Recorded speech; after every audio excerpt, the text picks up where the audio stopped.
नारद पुराण। ब्रह्मा जी द्वारा यमराज को भगवान तथा उनके भक्तों को श्रेष्ठ बनाना।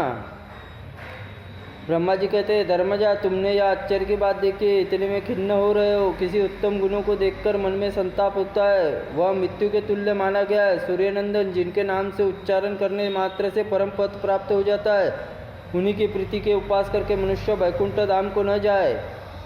क्यों? भगवान विष्णु के लिए किया हुआ बारंबार प्रणाम किया हुआ अश्वमेध यज्ञ भूप स्नान के समान है।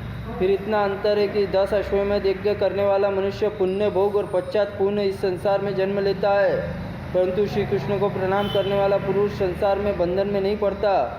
जिसकी जीवा अग्रभाग में हरि के 2 अक्षर विराजमान है, कुरुक्षेत्र काशी विरज तीर्थ सेवन की क्या आवश्यकता है? क्योंकि खिलवाड़ में ही भगवान विष्णु का नाम उच्चारण कर और श्रवण कर लेता है, वो मनुष्य गंगा जी जल में स्नान करने का प्राप्त होता है। पवित्रता तुल्य पवित्रता प्राप्त कर लेना। त्रिभुवननाथ पुरुषोत्तम हमारे जन्मदाता, उन्हें एकादशी का सेवन करने से पुरुष शासन में कैसे चल सकता है? जो राज कर्मचारी इस पृथ्वी पर राजा को श्रेष्ठ भक्तों को नहीं जानता, वह वृद्ध संपूर्ण अभ्यास करके उन्हीं द्वारा दंडनीय होता है। अतः राजकार्यों में नियुक्त पुरुष में चाहिए कि अपराधी होने के कारण राजा प्रिय जनों को शासन न करे, क्योंकि स्वामी के प्रसाद से सिद्ध कृत कार्य होते हैं और शासक पर जो भी शासक शासन कर सकते हैं। सूर्यनंदन, उसी प्रकार जो पापी होने पर भी भगवान जनार्दन के चरणों में शरण जा चुके हैं, वो उस पर तुम्हारा शासक कैसे चल सकता है? उन पर शासक करना तो मूर्खता सूचक है।